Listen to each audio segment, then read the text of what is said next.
Okay, I was going to give an example of what is happening, and I was going to cite the Agri-Agra law, where banks are required to extend, I think, 20-25% of their loanable funds directly to agricultural programs and projects. But the lobbying went on, and it became sufficient compliance for the banks to buy, to purchase treasury bills from government as compliance with that rule, which was originally intended to direct funding and credit to the real economy, real production. You know? So, you have anything to add to that? It's really good. However, when it goes down to the grassroots and implementation and application, it's not really effective. Which one? Which is good? Which is good? I mean, the opportunity for the funds to... But at least if it goes to the grassroots, it goes to the grassroots. Even if you don't collect, it has gone to the grassroots, it will circulate. Yeah, that's, but if it does not, for example, in the purchase of treasury bills, it will just circulate around government, back to the banks, and hanggang doon lang. That's a good point, that there is an opportunity for that. And maybe one thing is the improvement and the monitoring and the coordination. So that's a good point, a good starter. Yes. Okay, let's go to Jimmy. The problem is that there is no structural changes taking place in the grassroots. The ownership of land remains to be the same. From the landlords who used to own the lands are now transferred to the so-called corporate farming lords. But the same landlords own the corporate. And they're trying to dupe the farmers by joining and lending their lands and being given a 30% share. Okay. So if that is the case, there's no structural changes. Even if you pour in capital into the agricultural sector for development, what is to be developed are things to be exported. The corporate farming that produce banana will remain to be banana planters and banana exporter, and all they have to do is to borrow money to expand the land that they could rent to have more production. But all this we can bring back to the issue of globalization. But the issue is agriculture should serve the industrial direction. The raw materials needed by the industries must be produced by agriculture. And first and foremost, it has to be geared towards the direction of food sovereignty or food Well, in fact, the Pope mentions food security. Yeah, food security. Can we take a look again? Yeah, it is a vital policy that you have food security, that will even lead to food sovereignty. But you cannot do that if the capital is being misused by pouring it in to pouring it into Okay, you have to turn it off. By pouring it into to agricultural production of export commodities. Yeah. So we have to get rid of that, and we have to free ourselves Well, from this. anyway, I'm certain the Pope gave particular reference to food self-sufficiency or food security, and that's one of the issue. Well, so again, let me summarize. The issue of the Pope is unregulated finance capital. We tried to cite examples of how this has become a problem even for the Philippines, but the deregulation or lack of regulation of finance capital, the unregulated finance capital that the Pope is referring to, is part of the whole principle of globalization. Jimmy, you know, liberalization, deregulation, privatization. It's part of the whole gamut of globalization. And in the Philippines, globalization has resulted in cases like what you're saying, you know, the banana industry, just to be a component of the global economy. We're suppliers of banana to the industrial countries like Japan and so on. You know? Now we're also supplier of banana to China, which is industrializing.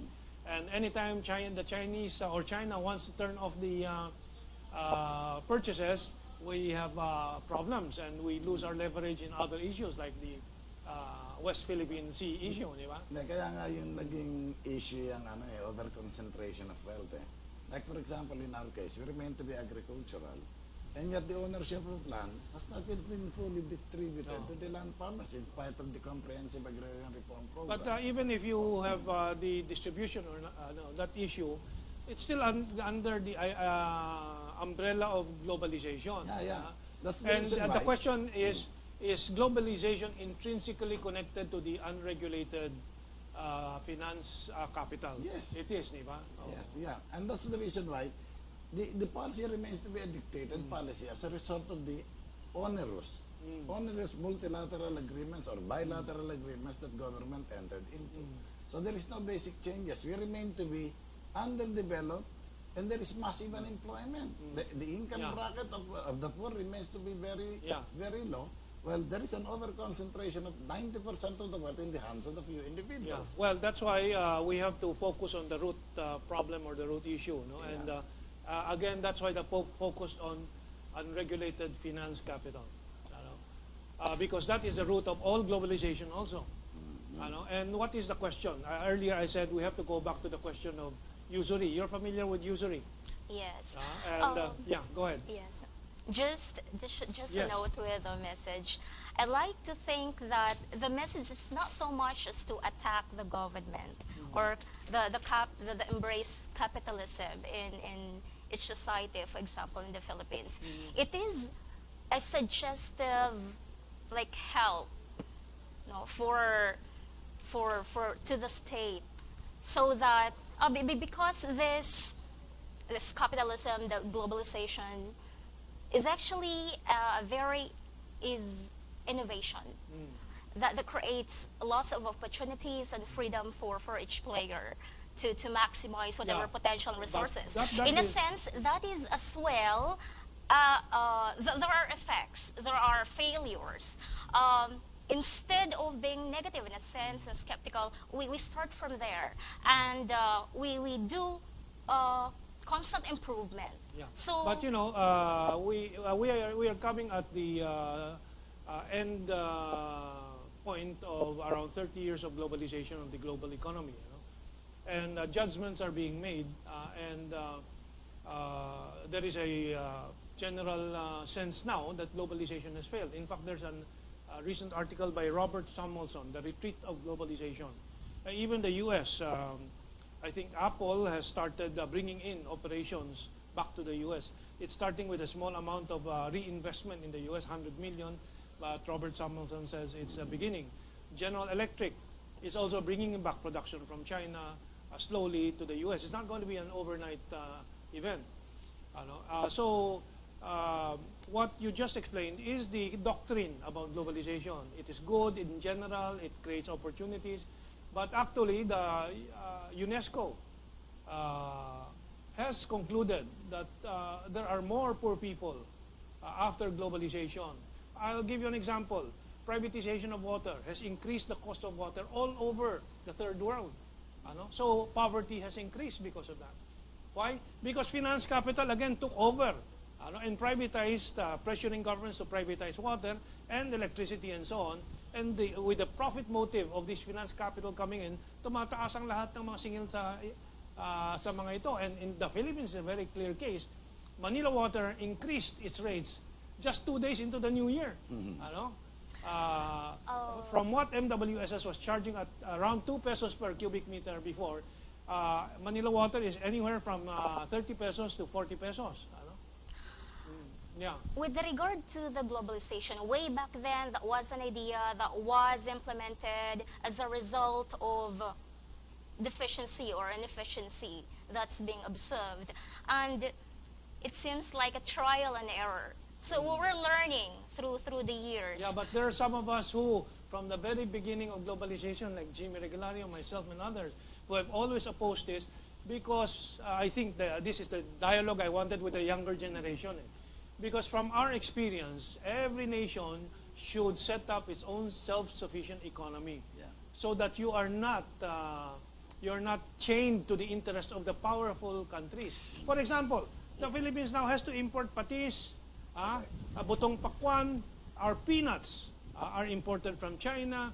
We produce nothing anymore of ourselves. Nothing, of course, is an exaggeration, but just to emphasize the situation the Philippines is in. A general note to that, it will boil down to the current leadership. The Okay. strength of the current Well, leadership. let me boil it down Yes. to your leadership, your generation. That is why we want to communicate with you. Don't make the mistake of just listening to the international advisors and so on. Let's go back to Jimmy Regalario. Let me make it clear, no? Globalization is a scheme to prolong an old system of control by a few monopoly capitalists in the global economy. And because of borrowing, IMF and World Bank role, the structural adjustment program of the World Bank, then it leads to something that consolidated their control. And that is the World Trade Organization. So when we entered into the WTO, we entered into a box. So you want to have your policy, just move along within the box. And what did we do in being a member of the WTO? That was a force of circumstance because during those days, we're heavily indebted and our policy is really linked up to the policy of whoever is in control of the economy. And in that case, the United States was in control of our economy, finance, and the physical economy. Now, what did we do when we entered WTO? Apat lang yan. Una, we agreed on that multilateral agreement. Now you open your agriculture. And then we delisted 1,000 items, Cory Aquino, immediately from Correct, protection, We tariff open our protection. agriculture, then we allow every agricultural product from all over the world to enter into our agricultural market, and we have been wiped out. Why? Because we have a very high cost of production. I'll explain later why we have a very high cost of production. And then we open... Let's give Tida a chance to... I'll just elaborate what we did in these four things that we opened up during the as we entered the WTO. Second, we opened the industries. When we opened the industries, the same thing happened. Foreign commodities entered. We wiped out our manufacturing sector. Okay. And thirdly, after having done so, we protected the foreign commodity by recognizing the intellectual property rights. And then after that, we even opened the public utilities for foreign privatization. investment, and even the education and mass media was about to be open to them, not until the time that somebody filed a petition to the Supreme Court citing our heritage. So in effect, these are the four things that we are tied up to when we entered into that box called WTO. And that's the reason why they put it up and they call it globalization. Okay, let me now ask Tida's reaction. So this is an honest dialogue between two generations. Go ahead, Tida. I was... Is it, No. I was trying to say, it has been ages and still true. As said, those very smart, quote-unquote, businessmen, entrepreneurs are really powerful because they knew. Even the policymakers can have no clue as to their interests and how to maximize. They knew. In simplistic to say, exemption from taxes, for example. So they knew it is a manipulation thing. And so that's chaotic, but for them it's good. So, but yeah, the state, the government, so... The state, the problem is, with the growing power of finance capital, they also begin to control government and the elections and the regulatory agencies and so on. We see in every election, Manny Pangilinan, I'm very specific because we have to be in the real world. No? This is not just theoretical. Gives to all parties, and then whoever wins, he has that great influence over it. That's why he can take over so many companies. And I think that the Pope from the Vatican, without reference to names and individuals and companies and corporations, is saying that these guys in the banking mafias and in the finance mafias are screwing the world. You know? And what you're saying is government has to do something about it. But if the government itself, if the politicians in the Senate and in the Congress are controlled by these people, what is there left for the people? That is why it is between you and me that several generations of citizens to learn and think about this and take action, di ba? What do you think? Yes, it is becoming an outcry, And as said, if the government, the policymakers, especially the executive, even if branded as intelligent, but really not aware of what to do, especially with regard to the poor, then nothing will happen. I'll give you one example before I go to Jimmy. The newly appointed Secretary of the Department of Energy, his first statements were to Petilla. His first statements were to say that in order to improve the energy sector, we have to have a bit of greed. Openly saying that as a government leader. I don't know how that's going to work when even government leaders are saying that we need greed, because government is supposed to be service, nothing over and above that. That is the highest value, to serve the public in general. So I'm not sure what's the context of that. But in any context, I think government does not encourage greed in government. Greed in a sense to have concentration for the benefit of the quote-unquote family, that is especially to the marginalized. Their own family. Not the families of Filipinos in general, because what is greed if not a selfish value, hindi ba? Then if you're talking about good for the poor families and so on, that's not going to be greed. That's going to be service. But the statement is very clear. We need a bit of greed. You remember June Losada on the NBNZTE scandal? Moderate greed. Everybody is justifying greed. Well, we'll go back to you, Tida. Think about it. Let's go to Jimmy. Hindi, kasi it's a tenet that cannot be denied, that cannot be rebutted.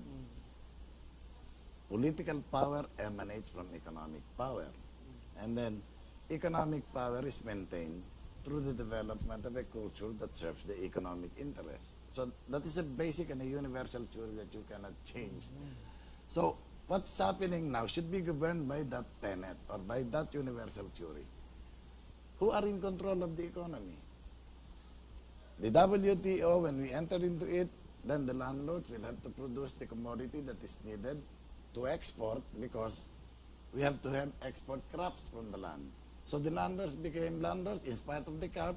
They changed it into corporate farming, and the corporate farms remains to be in the hold of these people who are used to be landlords. And then the traders remain to be trading commodities that are finished and commodities that is exported coming from the land. The raw materials only. Yeah.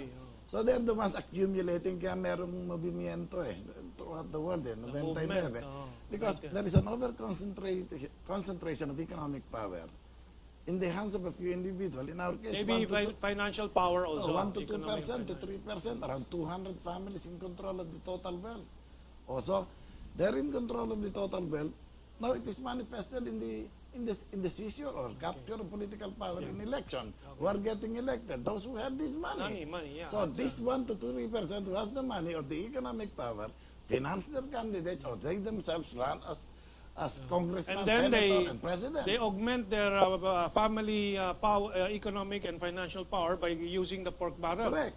And then they call on the political power to maintain the policy, to maintain the system through the various policies, because the policy-making body, which is Congress, is being controlled by them. Okay, we have our last 3 minutes. Tida, reaction. Yes, that's almost becoming a fact or reality, the prevalence of existing like power, economic control. I'd like to think, hopeful for quote-unquote revolutionary government strategy in regards to like specific for the Philippine context. Like for example, in regards to patronizing our own goods, or even at one point to be our own and really check on the internal. So it is not with the existing, because it's in the existing policies and tactics are failing. So it's more of personalized, customized, and or like root cause analysis. And honest, what's really happening? It's not more of like the usual procedure that we have. So that's why I said But revolutionary that's decisions. in the spirit of a nationalist economy and against the spirit of globalization, what you have just been saying. You see? So I think what we're trying to generate here is a wisdom from the generations. No? The reason why we need to communicate with you and people like Lisa, I don't understand the internet as well as you do. Ano? But at the same time, we also see there are things that we have learned from experience, not from the information environment that exists today, which is geared towards justifying the present powers and the present system. So this is a very important dialogue, at least for me, and hopefully for our audience. Jimmy, ikaw, anong madadagdag mo? We have 2 minutes left. Kailangan palitan yung sistemang yan. That only a few takes hold of 90% of the wealth, while 3%, while the 99% are starving. I will fast forward to the question because you made the point. Kontrolado tayo ng mga may pera, and this will continue. The question is how to break that. How to break it now. To the Catholic Church. If 90% of our people are Catholic, now it will be manifested again during these processions of Nazarene. No. Sa Quiapo, you will see how devoted. Although I have questions about that. Is that Catholicism? No, but or is that... if the Catholic Church will try to rethink their position and reinvent their methodology and leading the flocks, I think they will really tell, they will really be a very spectacular and a very leading group that could lead the flock together and change the system for the betterment of the We're running out of time. Hindi pa tayo nakapunta sa RH law, but precisely, we really wanted to concentrate on the economic. Basically, you mobilize the greater number of our people and direct them towards the direction of changing the system. Not unless we change the economic system and political structure, then definitely it will remain until the time that there will be a spontaneous combustion. 30 seconds. The system will be changed within the system. What I can say is with regard to praxis, theory and practice, and hopefully to have the core team, a unified core team, who are really sensible and one direction with those revolutionary ideas. So it's within the system to implement concrete strategies. But I just want to say, to conclude everything, to have a general idea, core values or things like that is not sufficient. Yeah, we have to define the socio-economic program. And that is why we have Jimmy Regalario here and their movement. And actually, I think that is the response of the Catholics to the challenge that the Pope has expressed. You must have, we have to build a national economy again. A sariling ekonomiya, sariling production of what we need to survive and to grow and to prosper as a people. Yeah. We got the direction. We've run out of time. I wish we had more, but we'll have another round and ipapasok na natin yung prospects of the RH law and how things will turn out by the end of 2013. Okay, we have to say goodbye. Have a good weekend and mabatis tayo sa buong Pilipinas at sa buong mundo because we are seen all over the world. Okay, so